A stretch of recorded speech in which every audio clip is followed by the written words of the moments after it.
Hey everybody, welcome back to the Chaotic Little Book Corner. My name's Acacia. Today I read The Handmaid's Tale. I don't know what day you will be seeing this, but today when I am filming, it is the 17th? 18th? No, it's the 18th. It is the 18th of May, and I have just read The Handmaid's Tale for the second time in my life. The first time I read it was my junior year of high school. I adored it. I found myself really loving it, but I gave it 4 stars and did not love it as much as I did this time around. So what I come to you today with is 7 books that hit a dystopian world in which women are either in charge or completely abolished in some way, shape, or form and destroyed. Most of the time it attacks their right with their body and birth. So I'm going to go in order from least to most enjoyed. I enjoyed all of these. I would not recommend all of these to everybody. The first 3 that I'm going to mention, what I would say to you is a few things. 1, trigger warnings. All of these books are going to have trigger warnings. Sexual assault, violence against women, heinous acts, things like that. It's just, you're going to get into some pretty gritty, grimy stuff. It's going to be graphic. It's going to be gory. Just be aware. These books get dark.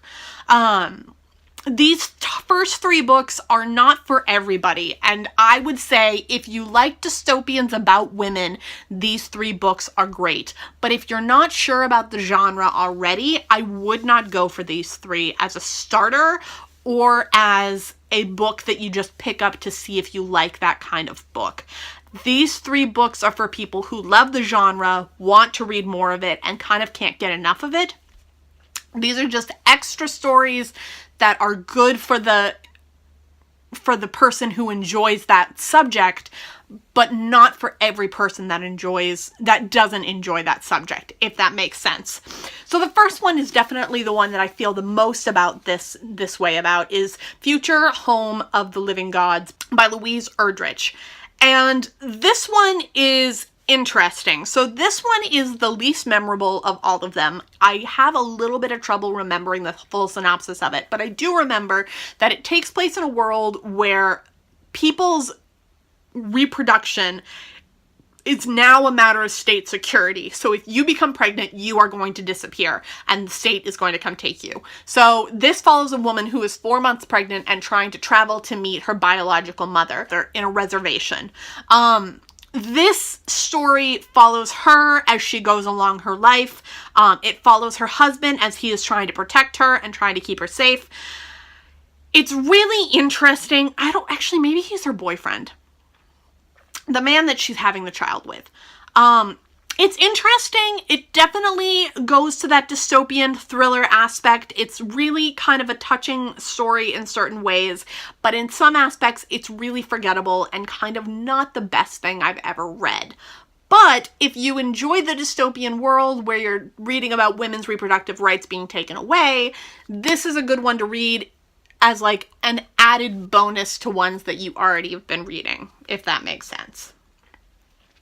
Now, this is going to be an unpopular opinion. This is the one that I feel I didn't love because I didn't love the way that the women ended up taking their power and abusing it as a man would do. It really upset me. I may have misread it and I may have not understood, but I felt that the women used their power in a negative way rather than a positive way in this scenario, and that was really upsetting to me. So this is a story in which women have realized that they have a power within their hands that can electrify and electrically shock another person, and it switches the power dynamic of who has the power in the scenario of the story, and it gives power to the women versus the men because there's now a power of strength in women's hands. I didn't love it. I didn't love it. I wanted to love it. I thought it was great in some formats, but in most formats, I didn't love it. I will reread this and find more out of it and kind of underline and go through it again, but I didn't enjoy it as much as I hoped I would.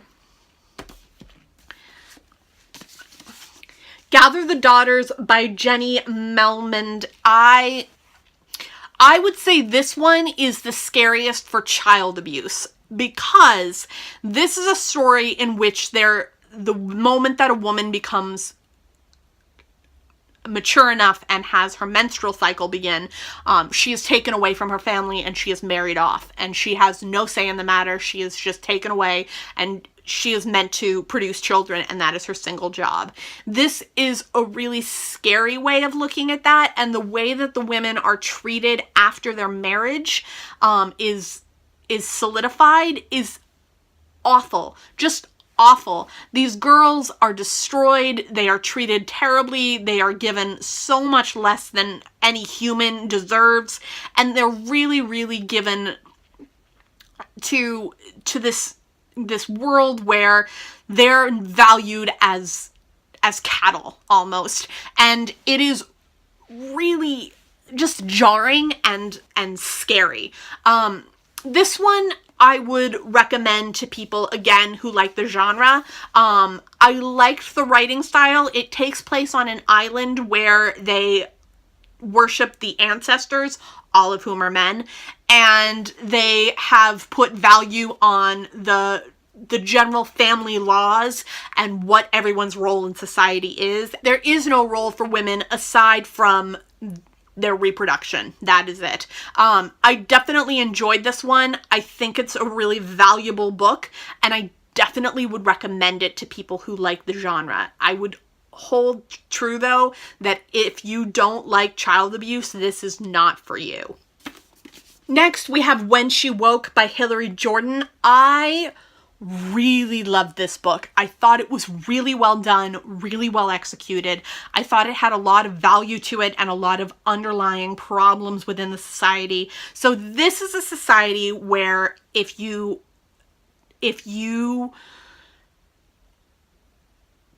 commit a crime, your skin is then dyed the color to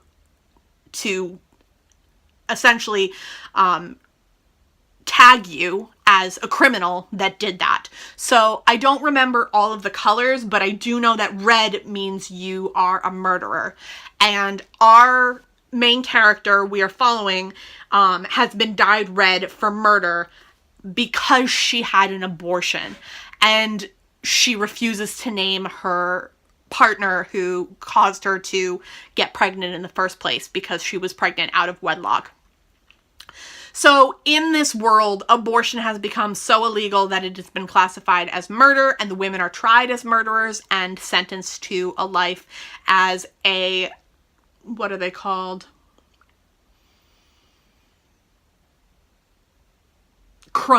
As a chromed person, where her skin color has been genetically altered. This is really dark, really twisted, but really interesting. I really enjoyed this, and I thought it was an interesting component to see what happens to these people after they're chromed. The thing about their chroming is that first they are held captive in a world where you watch on TV and watch them respond to their first 6 months of having been chromed, and they sit in a room of complete isolation and they're just shamed and malnourished and set completely alone, and then they're taken out of that environment and placed back into the world as a chromed person, and people are expected to treat them with whatever they plan to be treated as after they've been chromed.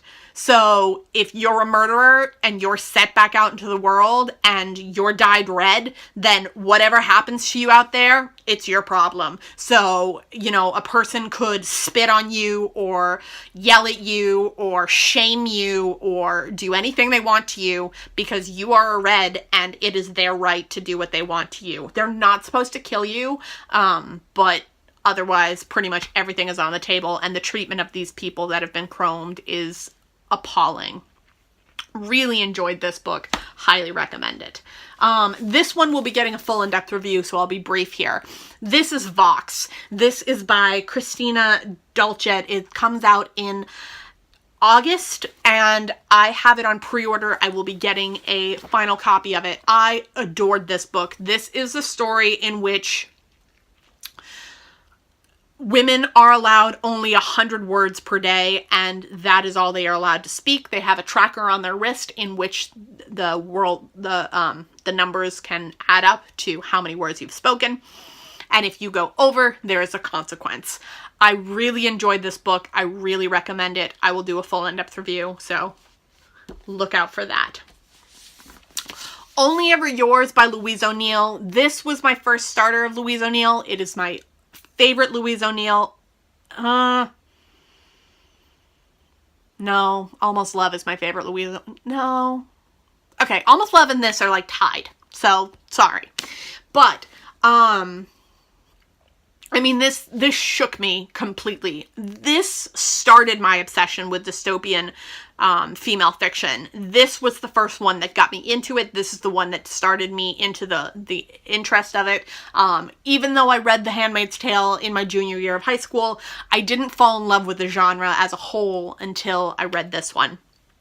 So in this situation, there is a world where women are no longer birthed. They are created, and they are created to be the physical embodiment of perfection.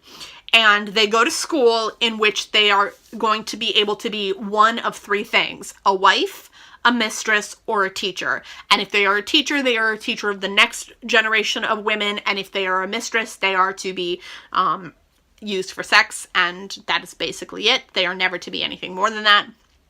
And if they are a wife, they are to be taken care of and worshipped and, granted a lot of things, but it's all based on how they look, how they act, and how they present themselves. They spend their entire lives ranking themselves and being ranked by men and being taught that skinniness is the most important. There's warnings of eating disorders in this. It is really dark, really twisted. It talks a lot about how social media has changed the way that women view themselves and being liked, and what being liked looks like nowadays and what it has become. It's really interesting and really fascinating. I really enjoyed it, so I definitely recommend that. My second favorite dystopian is The Handmaid's Tale. It is not my first, which is interesting to say. I was pretty sure that once I read this, it was going to jump right to the top, but it did not outdo the one that I read last year that I just adored. So this is a world where there are three types of women. There are handmaids, Marthas, and wives. Marthas are servants, housemaids, things like that. And then there's aunts. Yeah, there are aunts too. So there's four different types of women.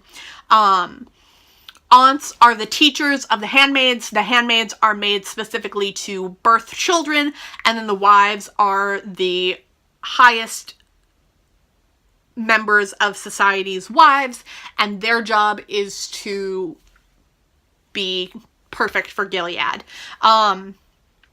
This takes place from the perspective of a handmaid who is trying to survive on a day-to-day basis and has opinions and thoughts about being a handmaid, but nothing too drastic. There's definitely a lot more spirit within the character of Offred in the Handmaid's Tale TV series. You can see the spirit and the fight and the rise of passion and unfairness within this book. Like, you can see it, you know it's there, and you can taste it. And you know that this character does not believe in what's happening, and disagrees with it fully. But the spunk and the spirit that you find within Offred in the TV series is very different from here.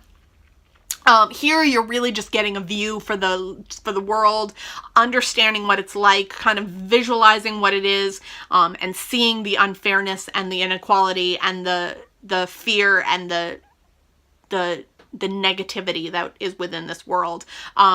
There has been a wipe throughout the world where women are no longer able to give birth for many different reasons, except for these handmaids, and that's why they're handmaids, because they can give birth.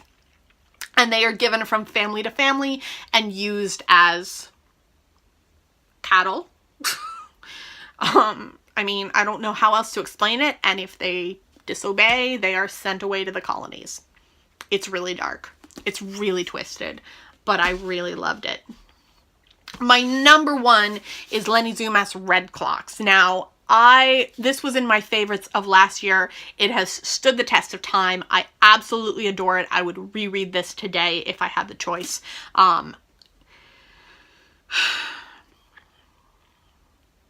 It's fantastic. I was lucky enough to order a signed copy, which I treasure. This follows 4 women. One woman who is trying to get pregnant in a world where in vitro fertilization is now illegal, as well as abortion. And they're trying to make adoption of a single parent illegal as well. And she wants nothing more than to be a mother, but she is a single woman, and so she is having trouble getting pregnant, and she is trying to rush to get pregnant or to figure out if she can't get pregnant before this law goes into effect that makes it so she can't adopt a child. Then you follow the medicine woman who lives out in the woods of Oregon, and she is very, very much an effective person on both this woman's life and the other women in this book's life. And she is taken, it tells you in the blurb that she is taken, and she brings these 4 women together. Then there is a woman who is a wife, and she has 2 children, and she is very unhappy within her marriage, and she loves her children very much, but she is very, very dissatisfied. And then there is a young girl who is a student of the woman who is trying to get pregnant, and she is pregnant herself and is terrified because she only had sex a few times and doesn't really know what to do now that she is pregnant because abortion is illegal, and she has no clue what to do with it. So you follow these 4 women, and in the meantime, the woman who is trying to get pregnant is writing a book talking about an explorer of the Arctic, and it is all false, but it's a made-up character, and you're just following it and this writing, and it's really interesting to kind of look at a woman who is going across the Arctic world and fighting for survival and trying to survive in a barren and cold society. So, I really enjoyed it, and I think this is the best one that I've read out of all of them. I adored it. I think it's fabulous, and I highly recommend it to anybody, especially if you're just trying to get into the genre. If you want to know where the genre kind of started and got its beginnings, I mean, Handmaid's Tale is kind of the classic that everyone starts with. If there is one that is more classic than The Handmaid's Tale, let me know in the comments below. And if there are other books that are in this genre, let me know in the comments below. I really want more. I really want more. I really want more. Alright, so I hope you liked this video. If you did, give it a thumbs up. If you loved it, click that subscribe button down below. And if you have any questions, comments, or quandaries, go ahead and leave them in the comment box. I will talk to you all in my next video. Bye.